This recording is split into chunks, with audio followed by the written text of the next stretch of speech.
Hello guys, मैं हूँ प्राची और आज जिस मूवी की हम बात करने वाले हैं वो मुझे पर्सनली काफी ज्यादा पसंद आई और मैं आपको रिकमेंड करूंगी कि मेरा एक्सप्लेनेशन देखने के बाद आप इस मूवी को जरूर देखिएगा। फ्रेंड्स, ये एक ऐसी मूवी है जिसे कि आप बिल्कुल भी बोर नहीं होंगे क्योंकि इसका कॉन्सेप्ट बाकी सारी मूवीज से बिल्कुल ही अलग है। ये रोंगटे खड़े कर देने वाली हॉरर फिल्म है। फ्रेंड्स, ये रिलीज हुई थी 2011 में और इसका नाम है the cabin in the woods, जिसकी IMDb रेटिंग है 7/10। वीडियो बहुत ही ज्यादा इंटरेस्टिंग होने वाला है क्योंकि जैसा कि मैंने आपको पहले ही बोला है कि ये बाकी सारी मूवी से अलग है, तो इसके लिए आप वीडियो को पूरा देखिएगा। So without wasting time let's start the video. Movie की स्टार्टिंग होती है सिटरसन और हैडली नाम के दो बंदों से जो एक अंडरग्राउंड जगह पर थे। ये लोग एक खुफिया प्रोजेक्ट पे काम कर रहे थे जिसके बारे में इस जगह से बाहर किसी को भी पता नहीं था। फ्रेंड्स, खुफिया प्रोजेक्ट को दुनिया भर में काफी जगहों पर टेस्ट किया गया था बट कहीं भी ये सक्सेसफुल नहीं हुआ था, जिसे अब ये लोग दो जगह यानी कि जापान और अमेरिका में करने वाले थे। फ्रेंड्स, ये खुफिया प्रोजेक्ट क्या है ये तो आपको धीरे धीरे आगे वीडियो में पता लगेगा। सीन शिफ्ट होता है और 5 दोस्त दिखाए जाते हैं जिनका नाम है कर्ट,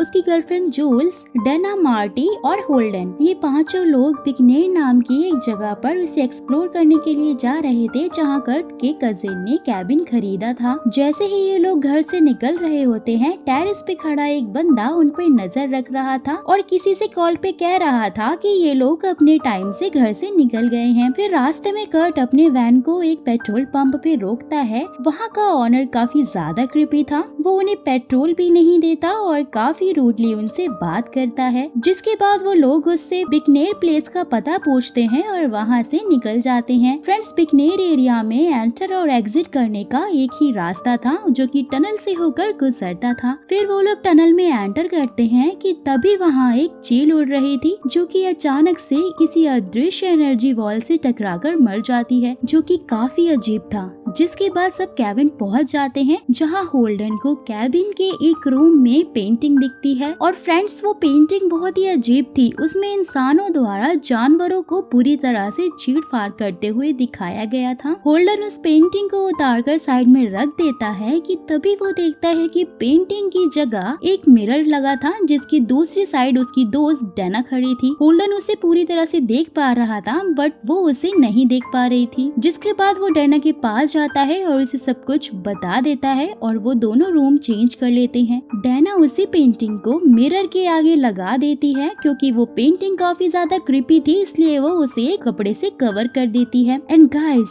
कैबिन को लाइव CCTV फुटेज से वही दो बंदे देख रहे थे जिन्हें हमने मूवी की स्टार्टिंग में देखा था। एंड फ्रेंड्स, ये लोग सिर्फ कैबिन को ही नहीं बल्कि पूरे बिकनेर एरिया को देख रहे थे और इन्हीं लोगों ने उस पूरे एरिया को टेक्निकली कंट्रोल किया हुआ था कि तभी वहाँ पे फोन रिंग होता है जो कि उसी क्रीपी पेट्रोल पंप ओनर का था और वो उन्हें कहता है कि उसने अपना काम अच्छे से कर दिया है। उसने इन 5 लोगों को बिना पेट्रोल दिए कैबिन की तरफ भेज दिया है जो कि अब अपनी मौत के बिल्कुल करीब हैं। फिर उस हाईटेक बेस कैंप के डिफरेंट डिपार्टमेंट के लोग आपस में बैट लगा रहे थे। वो लोग बैटिंग कर रहे थे कि कौन सा मॉन्स्टर उन 5 को मारेगा। गाइस, ये सब देखकर ऐसा लग रहा था कि जैसे ये काम वो लोग काफी टाइम से करते हुए आ रहे हैं। वहीं दूसरी तरफ कैबिन में सब लोग ट्रूथ एंड डेयर खेल रहे थे कि तभी अचानक से बेसमेंट का गेट खुद ब खुद खुल जाता है। पहले तो वो लोग काफी ज्यादा डर जाते हैं बट साथ ही वो काफी क्यूरियस थे कि बेसमेंट में क्या है, इसलिए वो देखने के लिए जाते हैं अंदर और वहाँ पड़ी चीजों को देखने लगते हैं। जहाँ मार्टी सबको बार बार बेसमेंट से बाहर चलने के लिए इंसिस्ट कर रहा था बट वो लोग उसकी बात बिल्कुल भी नहीं सुन रहे थे। वहीं उस बेसमेंट के रूम में काफी अजीब अजीब चीजें थी। वहाँ की चीजों से वो लोग अट्रैक्ट भी हो रहे थे। जहाँ डेना को एक डायरी मिलती है जो कि एना नाम की एक लड़की ने 1903 में लिखी थी। डायरी में उन पे किए गए सारे जुल्मों का जिक्र था और उसमें एना ने लिखा था कि उसकी फैमिली के मेन मेंबर्स ने उसे और उसकी मॉम को बहुत ही ज्यादा टॉर्चर किया, जिसमें उसका एक हाथ बुरी तरह से कट गया था और उसकी मॉम को उसी के फादर ने बुरी तरह से मार दिया था। एंड गाइस, उस डायरी में ये भी लिखा था कि जो भी उस डायरी में लिखे मंत्र को पढ़ेगा तो वो लोग जिंदा होकर रीडर और उन सब लोगों को मार देंगे। ये सुनकर मार्टिन काफी ज्यादा घबरा जाता है और स्ट्रिक्टली उन्हें पढ़ने से मना कर देता है। बट डैना और उसके बाकी दोस्त बकवास समझ रहे थे इन सारी चीजों को कि ऐसा कैसे हो सकता है और ये क्यों होगा, इसलिए वो लोग उन मंत्रों को पढ़ लेते हैं। जिसके बाद कैबिन से दूर जंगल की जमीन से एना और उसके परिवार के लोग जिंदा होकर बाहर निकलने लगते हैं। एंड गाइस, ये लोग ज़ॉम्बीज थे जो कि अब जमीन से बाहर आ रहे थे। और वहीं अंडरग्राउंड कैंप में बैटिंग विनर को भी डिसाइड किया जाता है, जो कि वहाँ की मेंटेनेंस टीम थी, क्योंकि उन्होंने अपनी बेट ज़ॉम्बीज पे लगाई थी। जहाँ सीटरसन व्हाइट बोर्ड पर विनर का नाम लिखता है। और गाइस, वहाँ सिर्फ ज़ॉम्बीज ही नहीं बल्कि और भी बहुत सारे मॉन्स्टर के नाम थे, जैसे werewolf, giant snake, mummy, snowman etcetera. ये सारे मॉन्स्टर ओल्ड वर्ल्ड से थे। वहीं जापान में हो रहे सेम टाइप ऑफ प्रोजेक्ट की फुटेज दिखाई जाती है, जहाँ स्कूल के कुछ बच्चों को एक एविल स्पिरिट डरा रही थी। दूसरी तरफ कर्ट और जूल्स कैबिन से बाहर जंगल की तरफ घूमने के लिए निकल जाते हैं, जिन्हें अंडरग्राउंड रूम से सीटरसन और हैडली नजर रख रहे थे। जंगल में एक ज़ॉम्बी जूल्स पर अटैक कर देता है। कर्ट उसे बचाने की पूरी कोशिश करता है, बट वो ज़ॉम्बी उसे भी जख्मी कर देता है, जिसके बाद ज़ॉम्बी बुरी तरह से जूल्स को मार देता है। एंड फ्रेंड्स, जूल्स के मरते ही कैंप में हैडली एक लीवर को खींच देता है, जिससे जूल्स का ब्लड वहाँ से निकलते हुए एक ऐसी खुफिया जगह में आता है जहाँ बॉडी की बाउंड्रीज बनी हुई थी। वहाँ उसका ब्लड पूरी तरह से फैल जाता है और कर्ट भागते हुए कैबिन पहुँचता है और अपने दोस्तों को जाके सब कुछ बताता है जो जंगल में उनके साथ में हुआ, और सबको कहता है कि हमें यहाँ से निकलना चाहिए। कि तभी अचानक से उनके गेट पे दस्तक होती है। सब गेट खोलने के लिए मना करते हैं, बट डैना गेट खोल देती है और सामने ही उनके ज़ॉम्बी खड़ा हुआ था। उसके हाथ में जूल्स का कटा हुआ सर था, वो उसे डैना के पास में फेंक देता है, जहाँ बाकी के दोस्त जैसे तैसे करके गेट बंद कर देते हैं। फिर कल्ट प्लान बनाता है कि अगर उन्हें बचना है तो वो घर के सारे खिड़की दरवाजे बंद कर देंगे और सब एक साथ हॉल में रुकेंगे। बेस कैंप में हैडली और सीटरसन उनका आइडिया सुनकर परेशान हो जाते हैं, क्योंकि उन्हें लग रहा था कि शायद इस आइडिया से ये लोग जिंदा बच सकते हैं। सो इसलिए वो वहाँ बटन दबाकर घर में एक केमिकल कंपाउंड रिलीज कर देते हैं, जिससे कि कल्ट का मूड स्विंग हो जाता है और वो अपने आइडिया को चेंज करके सबको स्प्लिट होने के लिए बोलता है। सब अपने अपने रूम में चले जाते हैं और उनके जाते ही उनका डोर लॉक हो जाता है। मार्टिन को अपने रूम में कैमरा और वायर्स दिखाई देते हैं, जिससे उसे समझ में आ जाता है कि पूरे कैबिन को हर जगह से नजर रखी गई है, टेक्निकली कंट्रोल किया जा रहा है। बट गाइस, वो ये सब डिस्कवर करने में काफी लेट हो गया था, क्योंकि तभी एक ज़ॉम्बी उसे विंडो से खींचकर घर से बाहर निकालकर अपने साथ में ले जाता है। फिर सेम वैसे ही एक बॉडी आउटलाइन फिल होते हुए दिखाई देती है ब्लड से, और लगता है कि मार्टिन भी अब मर गया है। जिसके बाद वहाँ सिर्फ 3 लोग ही बचे थे, जो अपनी जान बचाने के लिए वैन में बैठकर वहाँ से दूर भागने की कोशिश करते हैं। दूसरी तरफ जापान में सीन दिखाया जाता है, जहाँ स्कूल के बच्चों ने किसी तरह से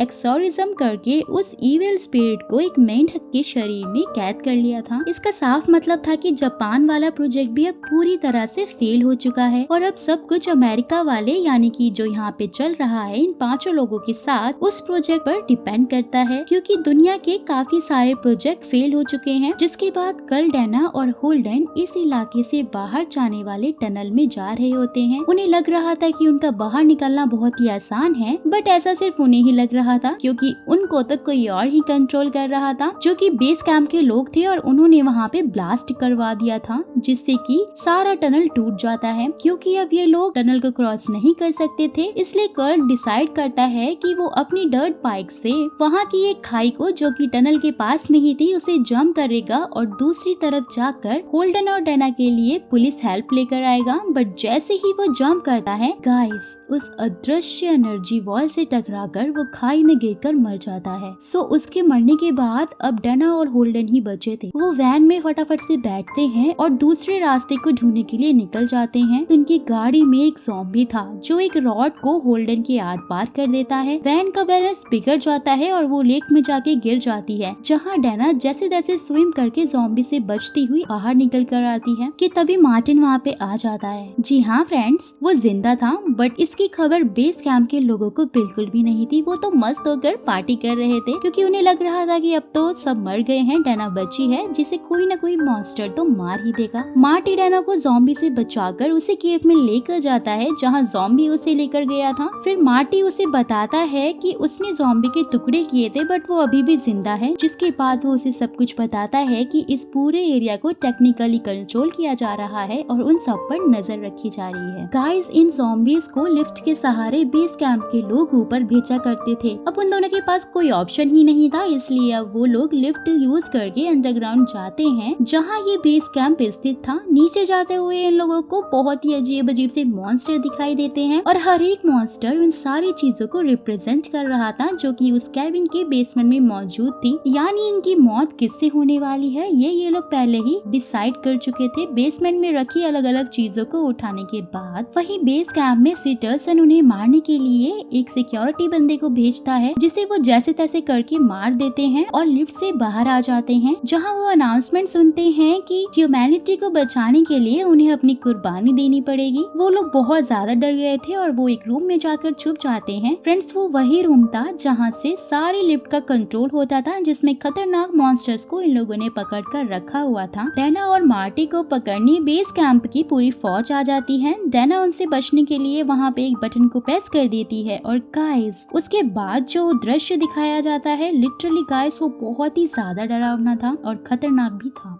बटन प्रेस करते ही सारे लिफ्ट के दरवाजे खुल जाते हैं, जिससे कि अलग अलग तरह के मॉन्स्टर निकल कर आते हैं और वो सबको पूरी तरह से खाने लगते हैं मारकर। हेडली और सीटर्सन के रूम में भी ज़ॉम्बी घुस जाते हैं और हेडली को मार देते हैं। सीटर्सन जैसे तैसे करके अपनी जान बचा के वहाँ से भागता है, जहाँ डैना और मार्टी आ जाते हैं और वो उसे चाकू से मार देते हैं। जिसके बाद वो बेसमेंट के और अंदर की तरफ जाते हैं, जहाँ मरे हुए लोगों के खून का फ्लो होता था, यानी बॉडी आउटलाइंस थी। वो 5 लोगों की बॉडी आउटलाइंस को देखते हैं जो कि इन 5 दोस्तों को ही रिप्रेजेंट कर रहा था, जिसमें 4 लोगों की बॉडी आउटलाइन ब्लड से फिल थी। कि तभी उनके सामने बेस कैंप की डायरेक्टर आती है और वो उन्हें बताती है कि ह्यूमैनिटी को बचाने के लिए वो सब ऐसा कर रहे थे। तो गाइस, अब यहाँ पे मूवी का मेन प्लॉट रिवील होने वाला है, तो ध्यान से समझिएगा। फ्रेंड्स, एंशिएंट इविल गॉड पृथ्वी के काफी नीचे इन्फिनिटी में रहते हैं और हर साल उनको 5 ऑफरिंग चाहिए होती है अलग अलग पर्सनालिटी के लोगों की। इसलिए दुनिया में हर जगह पे ये प्रोजेक्ट किया जाता है ताकि वो 5 लोगों को सैक्रिफाइस किया जा सके, ताकि एंशिएंट इविल गॉड को उनकी ऑफरिंग मिल सके। लेकिन अगर उन्हें उनकी ऑफरिंग नहीं मिलती है तो ये इविल जायंट गॉड जमीन पर आकर ह्यूमन पे अटैक कर देंगे, जिससे पूरी ह्यूमैनिटी ही खत्म हो जाएगी। फिर बेस कैंप की डायरेक्टर कहती है कि ये प्रोजेक्ट बस यहीं पे सक्सेसफुल हो सकता है, वो भी डैना और मार्टी की बलि देने के बाद, जो कि उन्हें सनराइज से पहले देनी है। कैंप की डायरेक्टर डैना को इमोशनली ब्लैकमेल करती है, जिससे कि डैना इन्फ्लुएंस हो जाती है और ह्यूमैनिटी को बचाने के लिए पहले वो मार्टी को मारने के लिए उस पे गन पॉइंट करती है। बट तभी वहाँ पे एक वुल्फ आ जाता है जो डैना पे हमला कर देता है। मार्टी गन से वुल्फ को शूट करने लगता है, जिससे कि वुल्फ वहाँ से डर के भाग जाता है। वही कैंप डायरेक्टर और मार्टी के बीच में खतरनाक लड़ाई दिखाई जाती है कि तभी डायरी वाली एना वहाँ पे आ जाती है, जिसकी डायरी डैना ने पढ़ी थी। वो ज़ॉम्बी में कन्वर्ट हो चुकी थी, जो कि एक्स से बेस कैंप डायरेक्टर पे वार करके उसे मार देती है। मार्टी दोनों को धक्का मारकर नीचे फेंक देता है, जहाँ एंशिएंट इविल गॉड रहते थे। फ्रेंड्स, उन दोनों को लग रहा था कि अब सब कुछ ठीक हो गया है। वो काम डाउन होके बैठे थे और सिगरेट पी रहे थे, जहाँ डैना मार्टी से माफी मांगती है क्योंकि उसने उस पे गन पॉइंट की थी। कि तभी पूरी जगह अर्थक्वेक जैसे झटके की तरह लगने लगती है और उस कैंप में से